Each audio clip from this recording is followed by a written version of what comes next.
mbote lisusu bandeko na nga na bandeko oyo ngai ezali kaka boye kutanaka contrat tosala peka yango oyo musala komemelaka bino ba information bisika nyonso tokokutana nango musala kobimiselaka bino ba congolais oyo bazali ko émerger chacun dans son domaine respectif musala kosala promotion ya bandeko na biso pamba te soki yo tomboli ndeko na yo te mutu te akotombola ye musala korevaka un Congo plus meilleur qu'avant. Mais pour nous causer un Congo plus meilleur qu'avant, il faudrait que chacun joue un rôle dans son domaine précis et qu'il a joué en bien.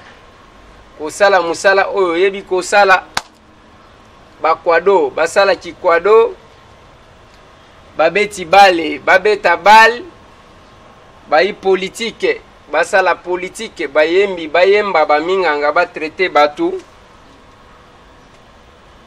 bato maboke basala maboke ba journaliste ya bango musala mbote mama mbote ndekoleze na ba blouson boy ozamunganga ozanini bien que ba blouson comment kolata makomo na bakeko inaugurer soki nini balati ba blouson na ba cache poussière te bakate blouson lati za ndeni naza pharmacie en formation na stangi pharmacie sciences pharmaceutiques na université Kinshasa inikil na faculté de sciences pharmaceutiques na silisi wana na ke ko continuer ba classe lisusu na mboka bapaya précisément na Canada place na sali master na ngana transformation des agro-ressources c'est-à-dire na ko transformer nyonso oyo eza plante médicinale nyonso oyo eza ndunda nyonso eza épice na kisi à moins que eza na ba vertu thérapeutique oyo ko bikisa bato na yebo tanga susu classe kaka kuna na Canada na Montréal na transformation to préparation ya ba cosmétique thérapeutique naturelle donc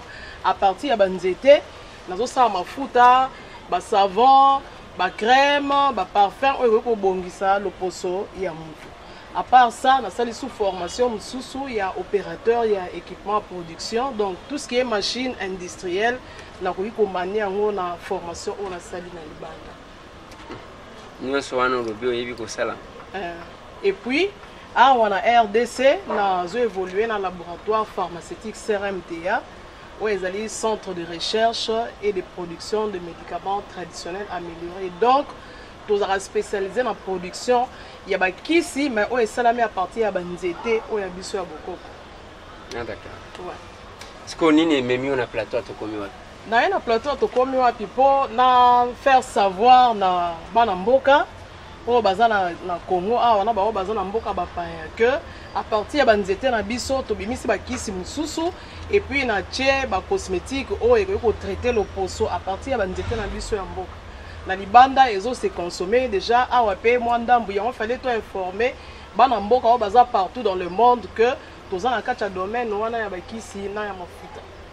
Maman nako benga yo nako lobake oza moko ya ba tradi praticien te naza pharmacienne ya formation donc pharmacienne aza spécialiste ya médicaments na tangi pendant 6 ans na université ya Kinshasa na yekoli ni nyango eza kisi donc pharmacien aza spécialiste ya kisi oyo mona na ordonnance ba komi consulter votre médecin ou votre pharmacien donc aza spécialiste ya kisi yemta yebi kisi eza nini okomela ngo ndenge nini okosala ngo ndenge nini ndenge nini okoki koutilize kisi oyo ndenge nini okoki komela kosangisa kisi oyo na oyo te yango place oyo na tangi avant que tokota na bapano bona moni bapano ba vandi awa différence nini eza entre munganga na pharmacien bino nyonso boza minganga bien différence nini eza na bato.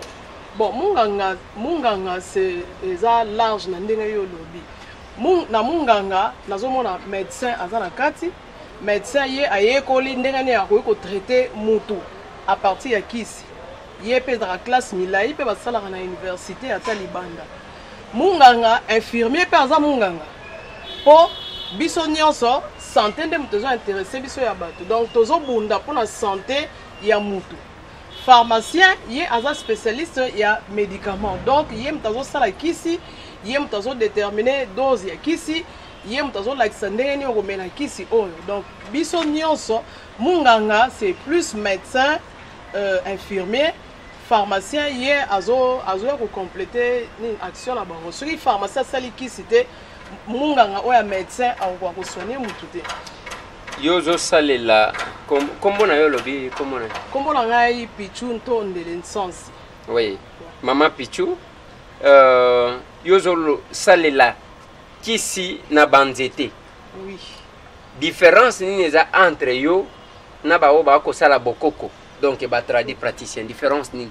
Différence eza monene parce que tradi praticien ye azwi kaka nzete, peut-être azwi information ke nzete oyo ebikisaka maladie boye. Asaleli yango tobengaka yango scientifiquement décoction. Azwi nzete wana atokisi yango na mai jus wana yebisi omela verre moko na tongo, verre moko na midi, verre moko na poko. Mais nga en tant que pharmacien, avant ata soki bapesi nga information que nzete oyo ezobikisa maladie boye, nakozwango kaka mbala moko te nasali kisi, nakoétudie nanu nzete wana. Nzete wana eza na baélément nini parce que nzete ekoki kobikisa mais à la longue mpe ekoki koboma mutu. Mais nga en tant que pharmacienne, en tant que scientifique, nakobanda na koétudie nzete wana.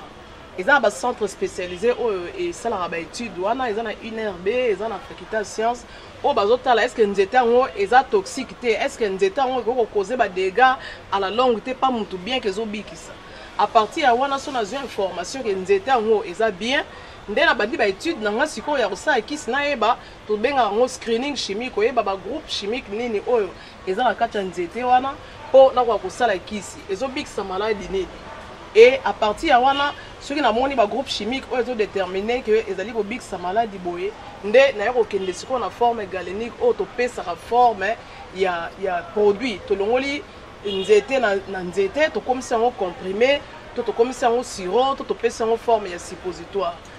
Et à partir ya wana tokosuka wana te, il faut nasala ba analyse mususu nake komona ba médecin oyo bako travailler nango bako traiter kisi wana pa maladie po bapesa ba résultat que à partir ya dose telle nde kisi ezo répondre et aider ngai na déterminer oyo tobenga posologie ndenge ni ya kopesa kisi wana. Et ba résultat nyonso wana nazwi na tia yango na kati ya dossier oyo tobengaka scientifique, na memi yango na ministère ya santé na département ya pharmacie. Bango basali pe contre-expertise, donc ba analyse nyonso oyo nga na déclaré, ba résultat nyonso na déclaré, ba bandeli yango, soki ba moni résultat eza kitoko nde bapesi autorisation à mise sur le marché. Oyo tobengaka AMM.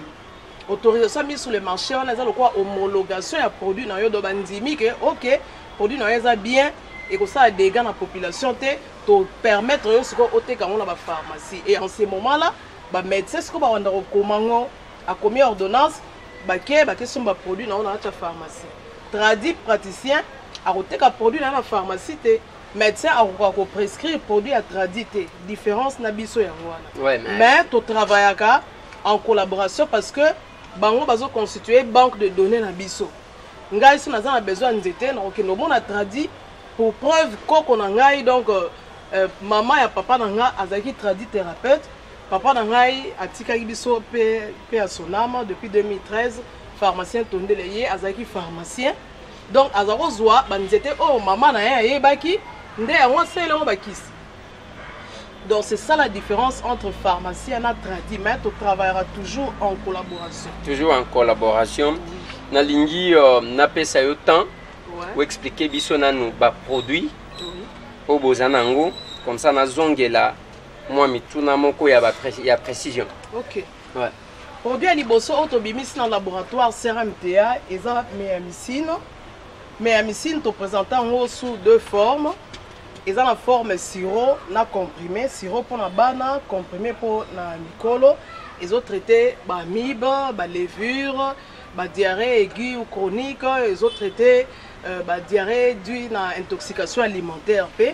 Méamycine qui s'est mis balé papa yo bimisa ezaki diazostimule oyo ezaki ezo traité ba forme ya asthénie sexuelle auto bengi ba différentes formes ya impuissance sexuelle ndeti éjaculation précoce, absence ya érection, absence ya libido ya posa ya kosangana na mwasi et papa na base ezo traité frigidité et puis ezo traité stérilité secondaire pour yango eza traitement donc moto a manifesté ba forme na impuissance diazostimule na dose o ba médecin ba déterminer ezo aider à recouvrir ba faculté na ndenga zaki nango avant kisi ya misatu papa ye kosala eza ya hémorroïde zingiнаlis o papa sala ki sous forme comprimé ezo traiter hémorroïde interne na externe et salem peka na banzete na biso ya bokoko et ngai na ye kosala siko suppositoire nango c'est pratiquement double ya dose o ya comprimé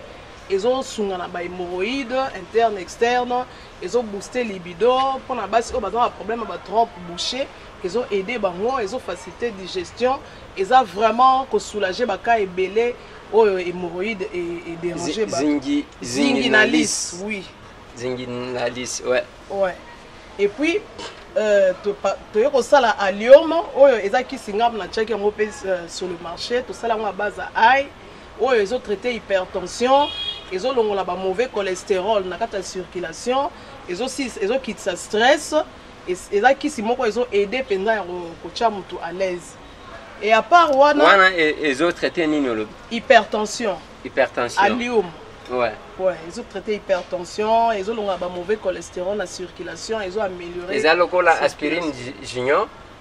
Bon, ils ont rôle, ils ont joué pratiquement même rôle dans aspirine junior, mais ils ont des moralité. Ouais. Pour aspirine junior, ils ont mis la synthèse chimique, donc basi molécule oh basangisa oh chimiquement dans le laboratoire, mais à l'homme il y a naturel, à ça mis à partir à ail.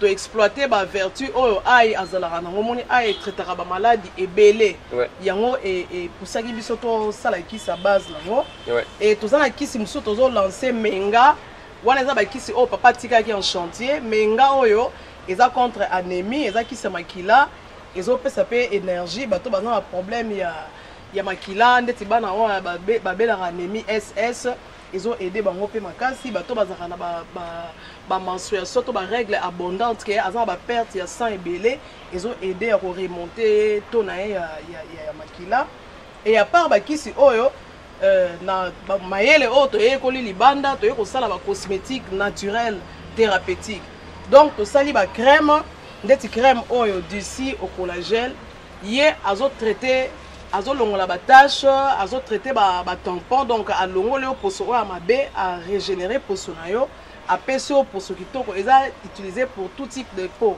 eza la poso ndele bazo saela ngope eza na gamme nango eza na sérum nango ya d'ici sérum nango ba saela ngo lokwa masque toza na savon na ye toza na gel douche na ye to sala base à papaye donc eza gamme mobimba pona bato poso o e baby to mutaza na ba bouton to azana problème penza na poso na ye azokola kozwa mafuta oyo esengeli te pona po na ye akoki kobongisa lo poso na ye na gamme na biso ya dulci toza na kisi pe to crème oyo na sali ya traitement ya suki bafille oyo suki ekolaka te toujours à partir ya banzete na biso ya mboka banzete ya bokoko oyo eza crème pona traitement ya cheveux ezokolisa suki ezopesa suki volume kitoko et puis eza na huile nango pe lisusu wana eza dulci cheveux.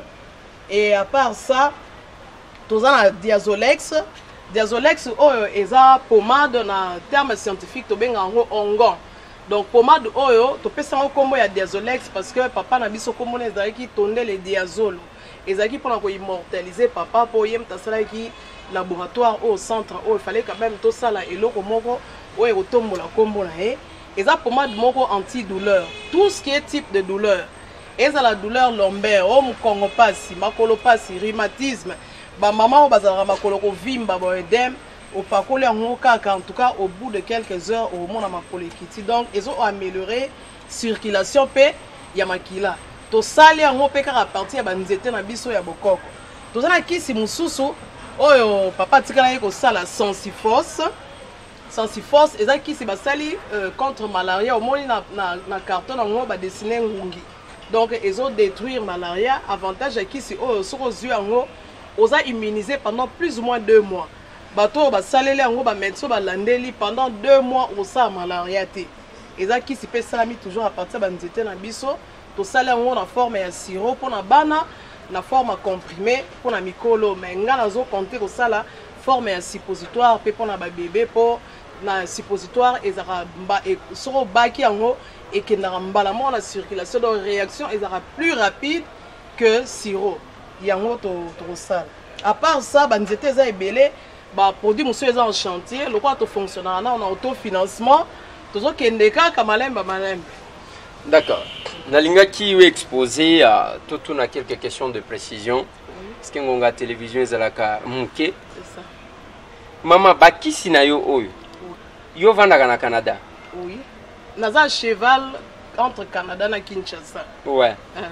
Mais papa zana Canada. Aza Canada. Bana bazar. Baza Canada. Voilà. OK. Yo oza mwana poto neye to benga kabino awo. Est-ce que mundele bisika yo vandaka andima pe makambo yo zo sala ou bien ezaka consommation africaine? OK kuna OK parce que pour na kozala trop sûr mundele andima pe azwa pe bazwaka pe ba produit na yo ba utilisaka. Oui, effectivement, au niveau du Canada, on a contacté qui Santé Canada.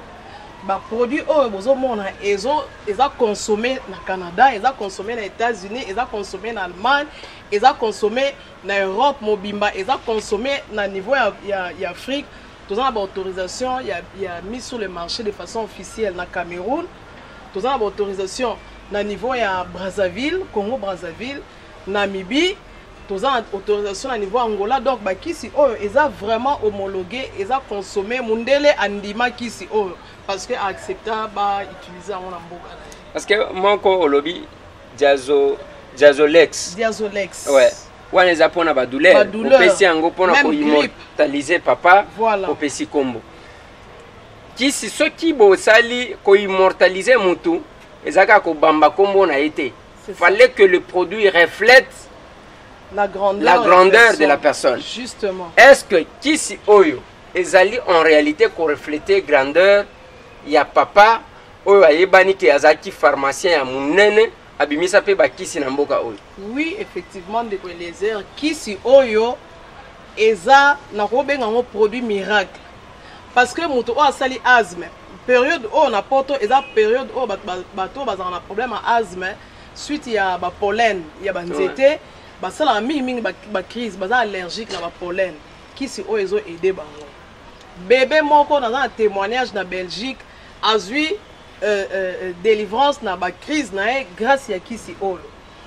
Bato soki makoleza a rovimba ba genou pasi o edem kisi oyo ezo salisa ngo. Nga moko na saki angine moko ya makasi. Na zui kaka crème nini pommade oyo na appliquer ngo na gorge na pokwa na tongo na lamuki ça va. Mutu pasi o appliquer ngo ka na niveau zo ka mutu pasi bien. Donc kisi oyo na ba kisi nyonso o toza na ngo eza vraiment ba kisi ya makasi. Moko kisi moko obenyango hein Zinginalis. Ouais. Ouais. Olivier traitaka nini? Zinginalis ezo traiter ba hémorroïdes. Voilà. Je vais poser la question. OK. Maman, omoni netinga. Ouais. Ezana biloko mosusu ngana croya kati. Est-ce que hémorroïde existe? Oui. Si oui, existe kaka epa na biso ba tovanda kana bampasa na bapaka duma oyo to mundele pe abela ka hémorroïde. Et puis ba effet ya hémorroïde parce que ceux qui nazo tuna. Oui. Awa na Kinshasa to lembi makambo. Okomona oyo abimi kuna. Okumukanga hémorroïde keba na yo. Alors kuna hémorroïde. Bon, oyo ba mama misusu ba bimaki tando baza lokola ba pasteur, lokola ba toango ya ba tradi praticien, lokola tozo comprendre te. Et loko ya hémorroïde. Ce qui hémorroïde existe. Quels sont les effets ya hémorroïde? Okay. Et puis na lingi oye bisabiso comment vous traitez l'hémorroïde ce qui existe pour que si là. Na Canada mundele est-ce que akanga kamaladi o babengi hémorroïde ou bien ezaka na loupe ya bokoko? Bon, hémorroïde pour répondre on de les airs existe effectivement hémorroïde existe. Et n'allez pas biso ba indo, et n'allez pas mundele. Hémorroïde eza nini? Toko bandela wana. Au moins na niveau ya anus na biso, ya voie anal ezaka na ba veine moko ba benga ngo ba veine hémorroïdaire. Ba veine wana soki elembi et se dilater anormalement et ça ba kayo moko o tozo benga ba hématome bakayo wana sikoyo esalaka ke omona mutu akomi kopesa bamanifestation moko ya kitoko te genre ndeti akomi osala basele moko eza accompagné na basaignement akomi kosala basele moko eza makasi epesa ye ndeti constipation. Effectivement hémorroïde existaka epa mondele eza ata epa na biso bayindo et hémorroïde ese soignaka mpe bon epa mondele nakoloba entre guillemets peut-être bapesaka moi bacalmant parce que ekomaka na niveau moko boye ekomi il faut bakata yo rectum. Au fait eza soki ekomi na niveau wana seke eza troisième phase ya hémorroïde ekomi mpenza makasi mais kokata nini wana ezalaka mpe solution te parce que omona pendant un temps soki olexi mwa ngonga ekose répéter so faut bakata yango lisusu mais à partir ya bakisi eza bakisi kuna mpe bacrème baaplikaka wana ezalaka mutsopo nde ebimaka eza mutsopo te mutu ezobima au fait eza mutsopo te mutu ebima eza veine wana ese dilate ti elembi aleye kobima wana eza hémorroïde pende ekomi na phase moko ya makasi mais na ndenge ya hémorroïde interne yango bando oyoka bamanifestation nango genre ndeti badémangeaison ozoka ndeti mokusa na anus et mokusa air moko boye soki outi osali toilette ozomona basele na yo eza accompagné na makila eza basigne ya hémorroïde ozomona oza na baproblème ya baconstipation à répétition eza mpe signe ya hémorroïde et se soignera effectivement et na bakisi na biso tozwi mpe batémoignage ebele oyo bato bazwi solution ki afandi na hémorroïde pendant 14 ans pendant 13 ans pendant 10 ans et bazali kaka kokalme mais ayoki un grand changement nango parce que hémorroïde egénérera mpe bamaladi ebele neti bamaladi nini ndeti anorexie par exemple moto aza na hémorroïde ya makasi akomi na baproblème ya constipation ya makasi akobanga nano kolia epesi ye manque appétit mpo azobanga akende toilette po toilette wana ekosala ke a forcer et puis eza bamoment ya badouleur badouleur ezalaka badouleur moko vraiment intense epesi anorexie hémorroïde ekokose mpe impuissance sexuelle epa mwana mobali wana nde bomonelaka biso bosana ke age mpe esalaka ke mwana mobali alemba oui wana mpenza makambo yake parce que awa batradi bandeko nanga bokolimbisanga baliaka bato mbongo na biloko oyo impuissance olingi mama sepela olingi mama sala nini bino mpe bamama bino kotinda biso bimelamela tozwaka problème wana bokotelaka yango chaque fois mais bino siko ndenge parce que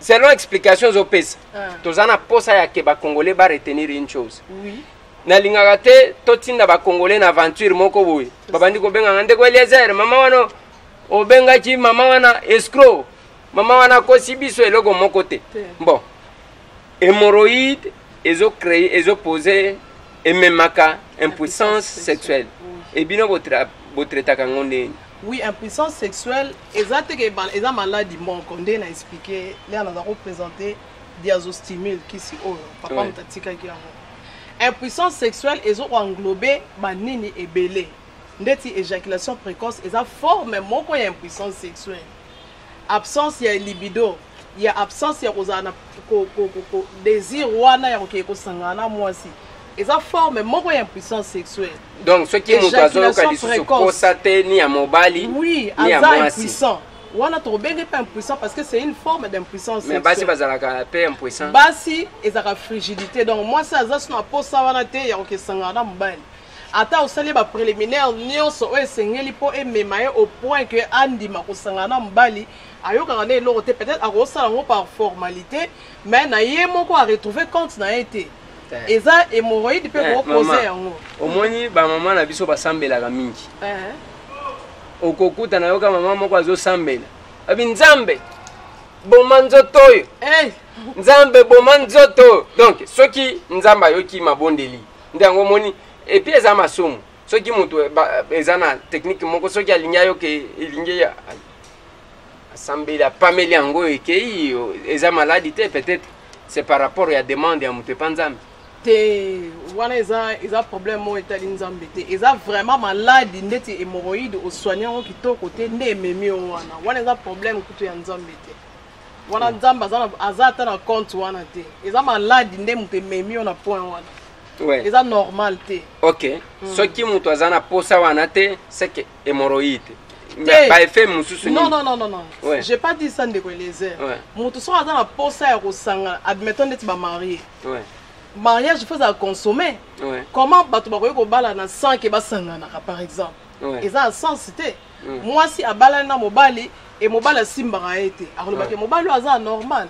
Ouais. Na sens wande na zolo bake na baka ndenge wana peut-être que mobali aza na ba problème il y a asthénie sexuelle genre d'être éjaculation précoce to absence ya libido to absence ya plaisir wana ko sangana sko ya tantôt plutôt et comment ta na ba 2 mois mbala moko ba 4 mois mbala moko wana pe mabe parce que baka mingi ya éjaculation précoce eza dû na ba espacement ya makasi ya fréquence ya kokutana na mwasi na yo. Eza mabe il faut kosala ngo en tout cas na semaine moko peut-être 2 fois et ndenge wana soki bosala semaine moko bosali une fois bolexi sous 1 mois mobala ko développer éjaculation précoce parce que nzoto na ye emeseni lisusu te na rythme moko eza peda mabe surtout pour na ba marié eza mabe makasi.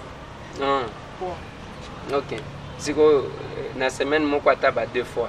Mais ce qui donc il y a chaque jour pesa mabe alors. Bon, chaque jour eza mabe penza te ba classe divisé hyperactivité sexuelle pesa bien pété parce que gros générer yo pe ba anomalie mususu ba maladie mususu. Mais c'est que ça à replanifier kaka. Je vois très mal bato ba sangana chaque jour. Ça dépend ya batu ndenge bayokani ya couple ndenge bayokani na couple na bango. Bongo wana ezala keloko koyokana mama bino pe ko planifier ou bien eza eloko kake yaka bala moko eza lokola kolia.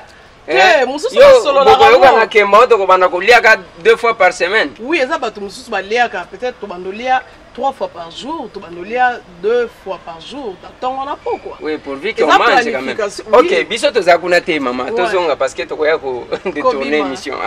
Mais na expérience bino bozanango. Oui. Parce que biloko ce que yo qui n'a insisté sur l'hémorroïde. Naza bon, ngai peut-être na kondima existence ya hémorroïde awa. Okopesa ngai mwa muke. Na mekana ko mela na iba soki naza po ngai makambo tension na iba ka tension ya normal te soki za ndenge nini ya mabeza ndenge nini. Hémorroïde pe na iba ka te soki za la ya solo soki za ya lokutanga na ibi makambo wana te. Bon, peut-être que to ko mekaka kisi awa. Mais eloko oyo ya hémorroïde eza loko la porte par laquelle batu ba charlatan bakota ebele batu ebele bakota na expérience na bino bosi bokutani quand même na bakaya ke non on a traité ça pas été bino bo traiter et répondre awa na Kinshasa pe na poto nazo lo ba place mibale wana pona ni eza na biloko sale makakaka awe pa na biso molokola omoni neti awa to sambela kaire moko mutu azo sambela koti na libulu abimi wana eza ba système na biso. Bon eza makambo ko sale meilleur te. C'est ça. Donc bosi bo kutani na ba maladie ya modèle wana et que bo soigner yango sur base ya ba produits zo la kisa ou bien bolingi bosala la première expérience. Effectivement de Eliezer to sito traité batu ebele eza na kati ya mboka eza libanda mboka. Oui mais yeba ke bazolanda yo bakoya ko benga ngake te ngai bazolanda bato ba ko témoigner pe ipa na yo ba ko benga yo baza numéro na yo ba ko mona numéro de téléphone ba ko benga wa po ba témoigner ndeti pona kisi oyo ya zingi na liste oyo. Bato ebele o bazaki na ba problème ya hémorroïde eza ke asaleli pe ba nzete ebele ya musu batindele nzete à partir de Kinshasa $800 $850,000 pe mais pour avoir maladie à se sacrifier faut appeler ça mbongo wana pour azo luka libiki ke amone pe loko te kana meli ba kisi ebele ba nzete ndenge na ndenge na ndimi te na mekana kisi na bino bazali oyo bazui pe solution na problème wana hémorroïde mais nga en tant que scientifique au moment biso tangisaka biso na classe il faut to respecter confidentialité na koyi koloba te ke na zui mutu oyo ne batradi basalaka ke mutu oyo azaki na hémorroïde abiki yeyo ça je peux pas le faire mutu ye moko soki andimi na propre gré na yeke te nga kisi oyo ebikisaki nga nalingi na témoigner ye moko akoki kotémoigner soki ezalaki ke bapermetaki biso to procédera lokola batradi nde toye na bango totanda me oyo bazalaki soigner awa bao baza libanda tokobenga bango ba témoigner pe na téléphone en direct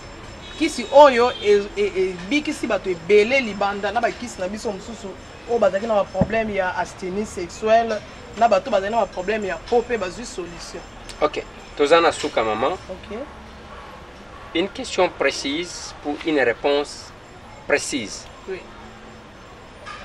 Ba maladie nini boza calé pour na ko traiter. O benza boza sûr que oyo to ko traiter ba maladie nini exactement boza nango sûr pour na ko traiter. Na bandi na kiso ya liboso me ya misile. Nyonso eza diarrhée. Donc na niveau ya Kinshasa na libanda mboka ba médecin ba koma koma kutu me ya misile akangi misu po to salara to bengaka pharmacovigilance. Donc pharmacien aza responsable ya produit na ye banda production ya produit tina consommation to landelaka na ba pharmacie to landelaka totala kiso eza bien kiso ndenge nini ki malade ya répondre to landelaka ba médecin otaki bato na médecine et répondre ndenge nini. Donc ba maladi auto ko traiter ndeti na médecine baka ba diarrhée baka ba mibe baka ba levure et pas bana wana kutu. Donc asi asa ba preuve na ye na cas asthénie sexuelle ndena lobaki bato baza ba problème sexuel o baza na problème ya stérilité secondaire. Stérilité secondaire c'est-à-dire eza dit soit na infection urinaire to na problème ya hémorroïde to koki ko traiter bango pe na kisi na biso o ya diazostimule siko ba médecin ba pesi schéma oyo bato bakoki ko soigner ndeti bato baza na problème ya asthénie bazo mélanger Zinginalis ozwi 3 boîtes on a plus de 50 kg. 3 boîtes il y a Zinginalis suppositoire au bakisi 2 boîtes il y a Zinginalis comprimé et puis 3 boîtes il y a diazostimule. Ce qui quand ils a makasi bazo pesa bango 4 boîtes il y a suppositoire 3 il y a comprimé ou ils a comprimé à 6 il y a Zinginalis comprimé et puis 4 boîtes il y a diazostimule plus 3 plaquettes il y a vitamine E. Wana c'est à consommer au même moment ou bien ça? Non, bah kisi na biso pesa par étape. Donc au sombi ba kisi nyonso mbala moko au bandi siko na kisi o ya Zinginalis suppositoire. Ozo baka sipo moko na tongo moko na midi moko na pokwa. Eza boîte de suppositoire il y a 10 sipo. Soko 6 boîtes liboso ou enchaîner na o ami balé il y a mi balé sili ozu o ya misato. Les réseaux si là ou enchaîner siko na Zinginalis comprimé. Comprimé eza ba comprimé à sucer. Ozo sucer le quoi bonbon. 2 comprimés na tongo, 2 na midi, 2 na pokwa. Aussi si les 3 boîtes na yo nde oyo ozwa diazostimule. Mais aussi bakis na biso eza na interaction médicamenteuse mususu te. Eza na bato basala ndetse ke abela hypertension, amelaka kisi chaque jour. Eza na inconvénient te, c'est que soka o espacé ba heure na ya prise. Soko obanda na kisi na biso, o lexi moi quelques heures nde oyo ozwa kisi na hypertension pour interaction ezate. Voilà madame, otali caméra, au petit numéro de téléphone, ceux qui bandent kobana pour ça ya ko contacter yo. Ils ala awana kisasa, ils ala peli banda. En attendant que s'il y a d'autres questions qui nous seront posées, to ko benga yo ceux qui ozana na Kinshasa parce que yo le besoin le kolomoko na Canada, le kolomoko na Congo. Oui, parce que de quoi les airs na Canada, ils ont un pharmacien pe oyo azali oyo mutu soka bengi arozwaye. Donc soki muta bengi libanda à partir du Canada arozwaye qui se pesa disponible kuna. Soki muta bengi à partir de Kinshasa arozwa biso. Donc toza situé sur l'avenue Université numéro 123 entre Yolo et Zona Yolo Kapela.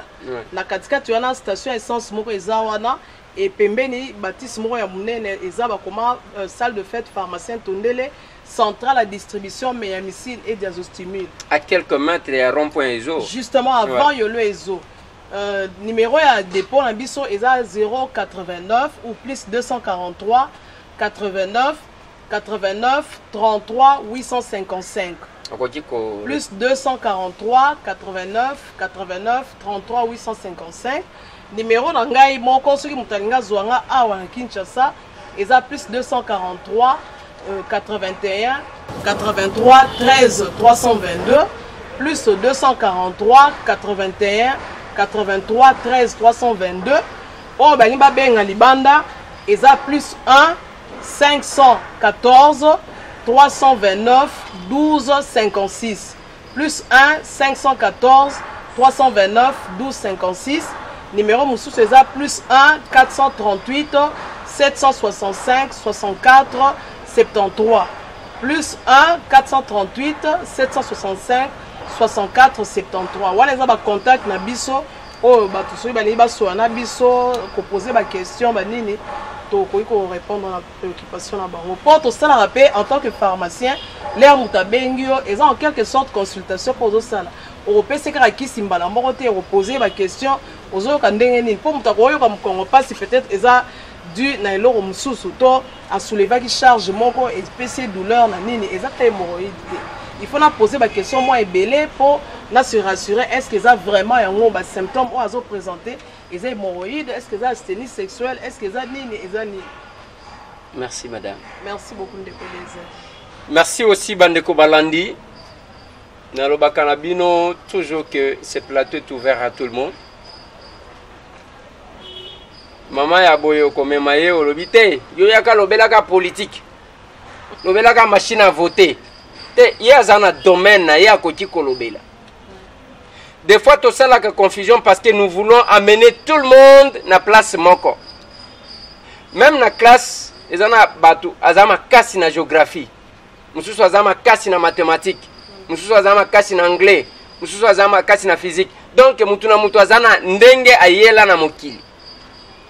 Yango to salaka soki congolais moko aza calé na domaine na ye faut ko faciliter ye parce que ndenga koloba wana ezape na batu bazana ba problème wana qui attendent la solution baza mutu azakoka ko télémater yoko ya ko betelema solo a vote ayo kate a voter ndeni nzoto za malamte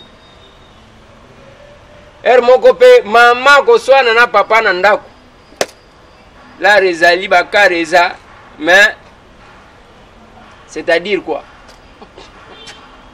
Alors, au moins, ba foyer pe ndengo ane koma kanda kanda, nto akota oyoki, kuti biloko na mesa beti double na mesa donc kanda kanda ezalaka. Donc ndenge moko ya kokitisa mwa mutema. Donc to sala kayango bande konanga ya la possibilité bobengi madame bozana numéro na ye. Mais soki bo kokite tolinga kamuto apesa numéro pona nyonso ezala lokola biso to bandi ko gérer te parce que tozana makambo ebele photo kende kotala bao bazokunda ebembe bazo batie matanga sans ebembe batie ka photo babotoli bango ebembe pa bokilo photo kende kotala bao donc ba makambo eza ebele bokoti kobenga mais kaka soki bomoni que mutu toyambaki aza correct te wana bozongeli biso pour que toyebisa batu stopper nzela wana eza malamu te eloko tosalaka yango wana. Merci madame. J'espère que tu témoignage est bien. Il y a que les airs maman wana. Ou lobi penza est la vérité. Donc biso to salaka nengwana c'est une façon aussi ya kobimisa ba congolais ko tombola bango. Oli ya ke omoni moninga linga mata bendie il faut diaboliser. Les habitantes botika la brancher parce que zaka musal la suite après namaka mususu. Merci. Merci.